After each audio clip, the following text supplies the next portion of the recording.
everybody. I'm here today to talk to you about 8 car options worth paying for when buying a new car. When you are going to be buying a new car, you're probably going to be faced with many different options to consider. Some of them are worth it, some of them are not. These are the 8 that I think are completely worth it. Let's get right into the video. Number 1 is the auto start feature on a vehicle. Auto start is usually a button on your remote control that can allow you to remotely start the vehicle. I got this on my vehicles and I didn't think that I would use it, but I use it all the time. I live in Toronto, Ontario in Canada. We get some really cold winters, so auto starting the vehicle 10 minutes before you get into it makes the world of a difference in terms of heating up the interior and allowing a little bit of the ice to melt on the outside. It's something that my wife and I use consistently throughout the winter. Completely worth it, in my opinion. And even in the summertime, we'll use it too, because then the air conditioner seems to work faster once the vehicle has already been warmed up and the engine has been running. So we just use it all the time, okay? Number 2 is power seats if you have multiple drivers for a vehicle. If you're the only one driving your car, then you don't need power seats because you're not going to be moving your seat for the most part. But if you're consistently going from one driver to another driver, power seats are a must. In this vehicle, my 2017 Honda CR-V EXL, there are power seats and there is seat memory. So whenever I get into the vehicle, the seat adjusts itself to where I have it set at. Whenever my wife gets into the vehicle, the seat adjusts itself to wherever she has her seat set at. And it makes the world of a difference because we're never fiddling around with the seats. Totally worth it. Number 3, a sunroof. Now, first of all, I had this closed on purpose to show you the difference that it makes in terms of the lighting in the car. And I usually close it when I film because it prevents the sun from shining down on one side of my head. Okay? But basically, this is what it's like without a sunroof. This is what it's like with the sunroof open, just the shade part.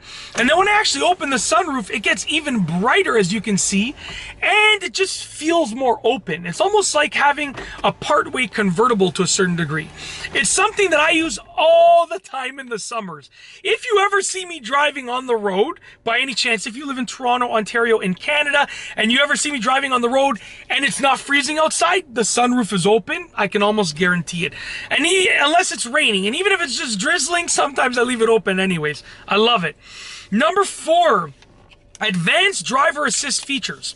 Now, on older cars, you have like your cruise control and your stuff like that, and all sorts of stuff like that. However, I said, and your stuff like that. It doesn't even make sense.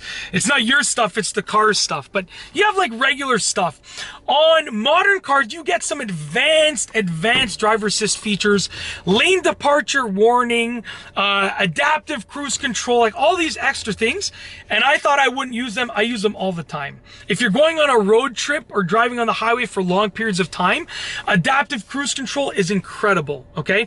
I leave lane departure warning on because it's there just in case, but it never really goes off for the most part. So, I always signal when I'm switching lanes, and I never really, hover over the edge or hurdle a lane or anything like that. So it doesn't really go off, but it's good to have, okay?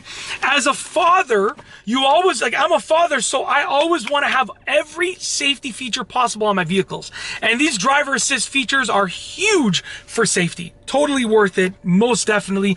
In the society where we live in right now, these extra safety features are a must. Number 5, because number 4, just to recap, number 4 was advanced driver assist features and functions, which will vary from car to car, just so it's clear.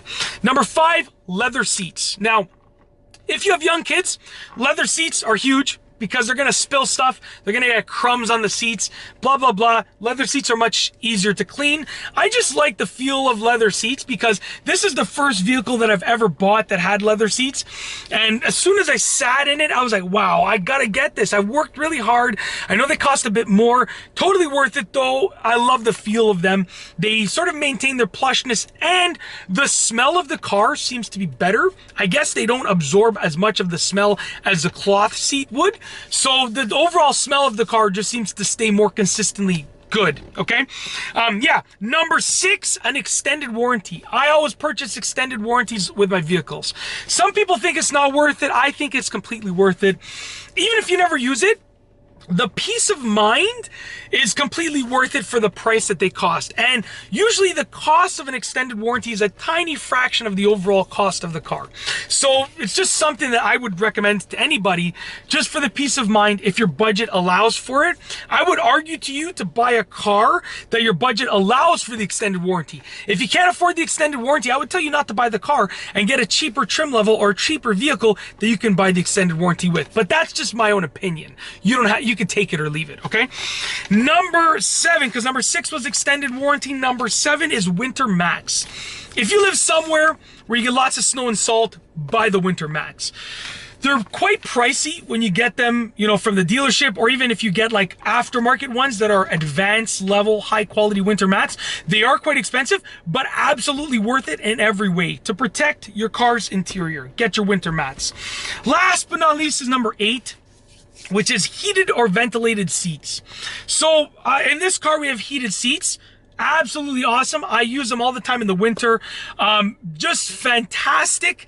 It just makes it more comfortable. You get into a seat, right, and it's freezing, and you're like, oh, it'll warm up in like 15 minutes when I'm sitting here for a while. No.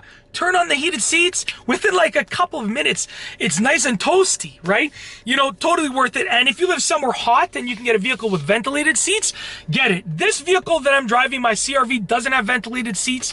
However, lots of vehicles do. I've felt them before. They feel amazing. Totally worth it. That said, if you like this video, please be sure to give it a thumbs up. Let me know what you think down below as a comment. And of course, be sure to subscribe for more great videos just like this one.